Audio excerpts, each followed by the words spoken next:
Hi everyone, welcome back to my YouTube channel. I hope सब आप सब ठीक होंगे और मैं भी एकदम ठीक हूँ। और इट्स टाइम 4:30 हो चुके हैं शाम के। ऑब्वियसली शाम के आपको नज़र आ रहे होंगे बाहर से लाइट देख के। तो अभी मैं फ़िलहाल व्लॉग की शुरुआत इसलिए कर रही हूँ क्योंकि किचन में कुकिंग कर रही हूँ तो सोचा व्लॉग बनाते हैं। भरे हुए करेले आज मैं बना रही हूँ। जब भी भरे हुए करेले बनते हैं घर पे तो मैं ही बनाती हूँ बिकॉज सबको मेरे हाथ के पसंद है। तो ये देख लो, स्टफिंग एंड ऑल सब कुछ हो चुका है। बस इसको अभी तेल में डालना है और इसको तेल में कुक करना है। अराउंड 1 से 1.5 घंटा लगता है कम से कम। और तो बस आज हम टाइमली फ्री हो जाएंगे क्योंकि मैंने ऑलरेडी इसका काम सुबह दिन में कर दिया था। मतलब तो दिन में मैंने ये सब, क्योंकि इसमें टाइम लगता है हर चीज, जो ऐसी चीज़ें होती हैं उसको और कुछ नहीं चाहिए था, बस आपका टाइम चाहिए था। तो इससे मेरा काफ़ी टाइम कंज्यूम किया, तो उस वजह से मैं अभी नहाई नहीं हूँ। तो अभी मैं नहाने जाऊँगी और इनको डाल के जाऊँगी मतलब। तो यहाँ पे मानविक आज थोड़ी सी जिद कर रहा है, पता नहीं क्यों किस वजह से। और इसकी मम्मी यहाँ में चाय पी रही है और मैंने भी अपना दूध रखा है, अभी दूध पीना है। मैं शाम को दूध पी लेती हूँ कभी कभी जब मन हो, ऐसे ऐसे नहीं पीती क्योंकि चाय मैंने छोड़ दी है। जब से प्रेगनेंसी शुरू हुई है तब से मैंने चाय छोड़ दी है। So yes, that's it. तो इनको डालते हैं। सो गाइज, मैंने मेहंदी लगाई है, हाथों में तो लगाई है काफ़ी टाइम से। आज मैंने पाँव में मेहंदी लगाई, तब भी मैं थोड़ी सी सुबह बिजी हो गई थी। मैं दिखाती हूँ आपको कैसी लगी है, आप ज़रूर बताना क्या। ये मैंने मेहंदी लगाई है, सुंदर सुंदर, सिंपल और सोबर। तो तेल से धुआं निकल रहा है, यानी कि तेल गर्म हो चुका है। अब इसमें इसको केयरफुली डालना है।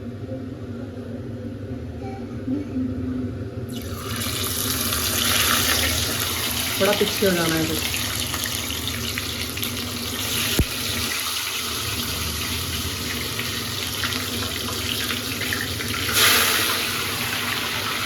So guys, now I am free. नहा के मैं फ्री हो चुकी हूँ।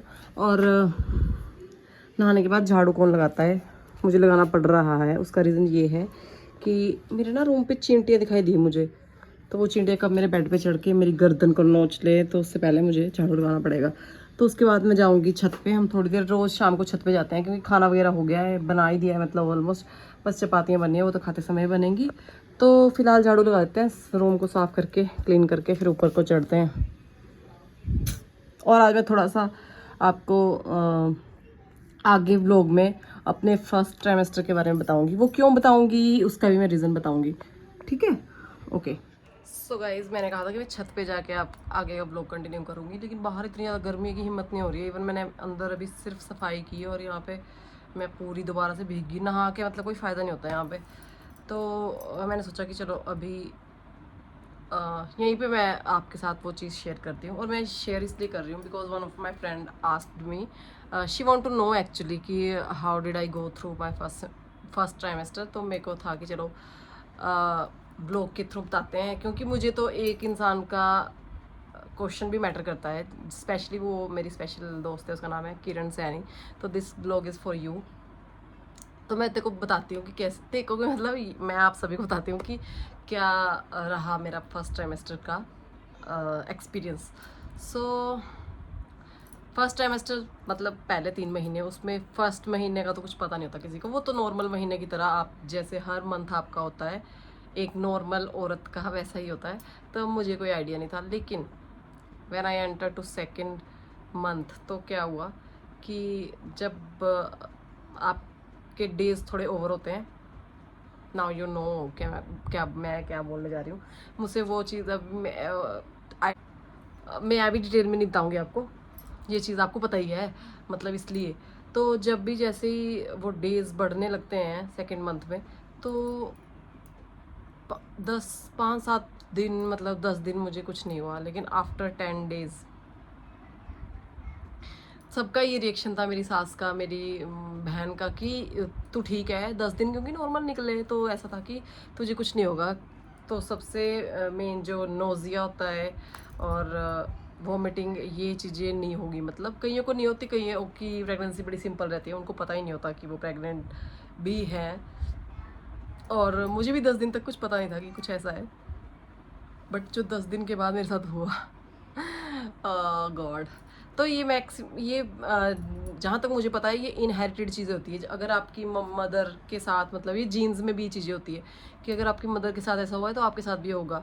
तो सेम मेरी मदर को भी मेरी दीदी के टाइम में, और मेरे टाइम पे तो शायद थोड़ी कम भी थी, लेकिन मेरी दीदी के टाइम पे उनकी तबीयत काफ़ी ख़राब हुई थी, उनको वॉमिटिंग होती थी, ये नोज़िया सबसे गंदा मुझे, मतलब मैं नोज़िया की एक अलग कहानी है, उसको आपको बाद में बताऊंगी।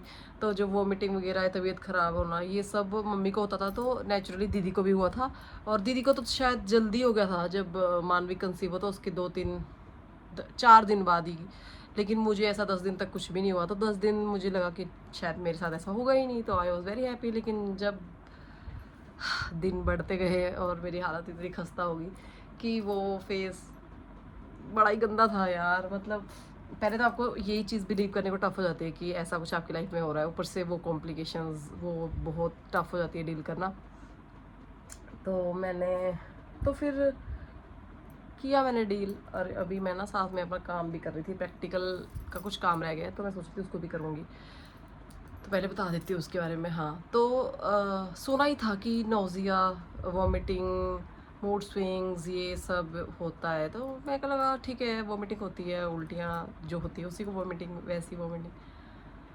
तो नोज़िया पता नहीं था क्या होता है, मेरे को लगा कि ऐसी गंदी स्मेल आती होगी, उसको नोज़िया बोलते हैं। हाँ, उसको नोज़िया बोलते हैं, बट उसके साथ और नोज़िया क्या होता है कि ऑल द टाइम आपका टेस्ट बड्स जो है वो सबसे, मतलब मेरे लिए सबसे गंदा वही था। वोमिटिंग मेरे को तब भी ऐसा होता है कि वोमिटिंग करने के बाद मैं काफ़ी नॉर्मल हो जाती थी। वोमिटिंग होने के बाद आप थोड़ी देर ठीक हो जाते हैं, थोड़ी देर के लिए, जब तक कि आपने अगला कुछ मील नहीं लिया तब तक के लिए।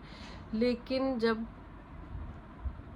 वो नोज़िया होता है, जो वो नोज़िया, वो आपको हर टाइम वो आपको रहता है, खाना खाओ ना खाओ, भूखे रहो, तब भी वो जो टेस्ट होते हैं ना, सब स्पेशली सो के उठ के, तो वो टेस्ट इतने गंदे होते हैं ना। तो मेरे को दिन को जब मैं सो के उठती थी, मुझे ये टेंशन होती थी कि अब मेरे टेस्ट का, मतलब जब जितनी देर मैं सोई हूँ उतनी देर मैं अच्छी हूँ, जब मैं सोएगा भी इंसान कितना ही, तो जब भी मैं उठ जाती थी तब वो फिर से मुझे हिट करता था, इतना गंदा, बहुत ज़्यादा गंदा, मतलब उसका लेवल ही मैं डिफाइन नहीं कर सकती कि मुझे वो कितना गंदा लगता था। हर टाइम गंदा टेस्ट। और 2 बार मेरे साथ ऐसा हुआ है कि वॉमिटिंग के बाद कुछ यहाँ जैसे इस पाइप में, मतलब फूड पाइप में फंस गया है, मुझे ऐसा लगता था। 2 बार जो हुआ है वो इतना मेजर हुआ है कि एक बार मुझे अभी तक याद है, जो फर्स्ट टाइम हुआ था वो हुआ था, मैं कुछ बाहर का खा के आई थी, उसके बाद मैंने घर आके उल्टियाँ की। जब मैंने उल्टियाँ की घर आके, उसके बाद वो यहाँ फंस गया। तो वो फंस गया तो वो 3-4 दिन जाए ही ना। इवन मेरी रिश्तेदारी में शादी थी, मुझे याद है, तो मुझे वहाँ जाना था, मैं वहाँ गई, वहाँ पे खाना इतना टेस्टी बना था और नॉर्मल फूड बना था। ऐसा नहीं था कि बहुत स्पाइसी है, मैं खा नहीं सकती या मुझे दिक्कत होगी, मुझे पीछे बैठना पड़ेगा थोड़ा सा, ले डाउन हो गए। तो ऐसा नहीं था कि वो, मतलब मैं खा नहीं सकती थी। तो मैं जैसे मैंने उसको खाने लगी तो मुझे फील हुआ कि वो जो चीज़ है थ्रोट में वो फंस चुकी है, कुछ उल्टियों के बाद की, तो मैं कुछ खा ही नहीं सकती। इतनी बुरी हालत मेरी, इतनी बुरी हालत हो गई थी उस टाइम, इतना गुस्सा आ रहा था मेरे को। घर आके भी मैं कुछ खाती थी, तो मतलब खाना चबाना तो चबाना हो जाता, लेकिन अंदर को घुटना, उसको अंदर को लेना, वो बहुत ज़्यादा टफ हो गया था। हाय मानवी, ओ मन की भूत, बीच में बन के आ गया था, भूत आ गया। आप बहुत क्यूट लग रहे हो मानवी। मानवी मैं व्लॉग बना रही हूँ, उसके बाद आऊंगी परे। अभी ये भी साथ ही आ गया, ये मुझे व्लॉग बनाने नहीं देगा। ये स्नैपचैट का एक वो फिल्टर यूज करके मुझे डरा रहा है। तो कहाँ थी मैं? हाँ, तो मुझे वो फील हुआ वहाँ पे कि यार, मतलब इतना अच्छा खाना मैं खा ही नहीं सकती, कुछ भी खा नहीं सकती, क्या फ़ायदा है। घर आके भी 2-3 दिन, फिर अगले दिन तो मैं हॉस्पिटल गई। फिर मैं डॉक्टर को बताया कि सर मेरे कुछ गले में ना, यहाँ पे थ्रोट में कुछ फंस गया है वॉमिटिंग की वजह से, और मैं, ये बेटा लैपटॉप है, और मैं कुछ खा नहीं पा रही हूँ। तो डॉक्टर बिंग डॉक्टर, उन्होंने मुझे डांटा और बोला कि कुछ नहीं है, ये तो होता ही है, ऐसा तो कुछ होगा ही, लगा पता, ऐसा होता है, ऐसा होता है, ऐसे ही आपके पेरेंट्स ने भी कर लो, ऐसे ही आपके पेरेंट्स ने भी आपको बड़ा किया है, ऐसा वैसा। और उन्होंने मुझे एक डाइजीन दी और उसके बाद भेज दिया। तो मतलब कुल मिला के उसका कोई फ़ायदा नहीं हुआ डॉक्टर के पास जाने का भी। देन वो 2-3 दिन बाद खुद से ही ठीक हो गया। और दोबारा ऐसा हुआ था 4th मंथ में, मतलब फर्स्ट ट्राइमेस्टर के बाद।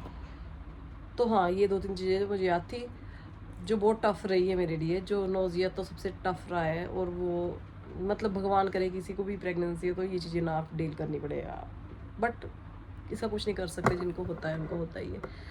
तो बस ऐसा था। और ये है कि सबसे ज़्यादा इस टाइम पे आपको ज़रूरत होती है आपके हस्बैंड की, आपके जो लोग आपके सराउंडिंग में रह रहे हैं वो बहुत ज़्यादा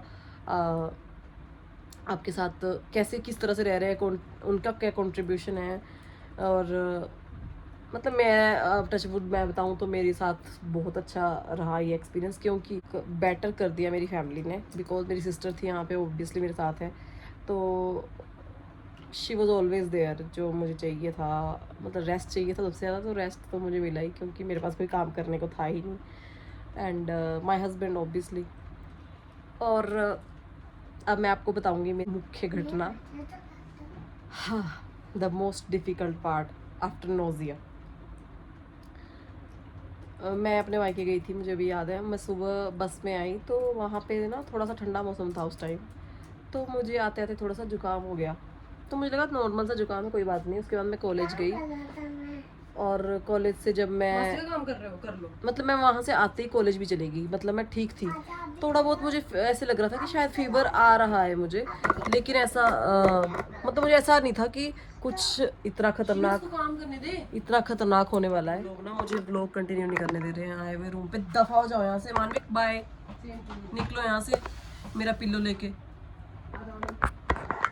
फाइनली चले गए, तो मैं अपनी बच्ची स्टोरी बताती हूँ आपको। तो मुझे ये आइडिया नहीं था कि मेरे साथ क्या होने वाला है, तो मैं कॉलेज भी चली गई। कॉलेज में मेरी तबीयत ख़राब हो रही थी, तो मैं आ गई घर को। तो अराउंड 2 बजे के करीब मैं घर पहुंची, तो मुझे ऐसा लगा कि मुझे शायद फीवर हो गया है।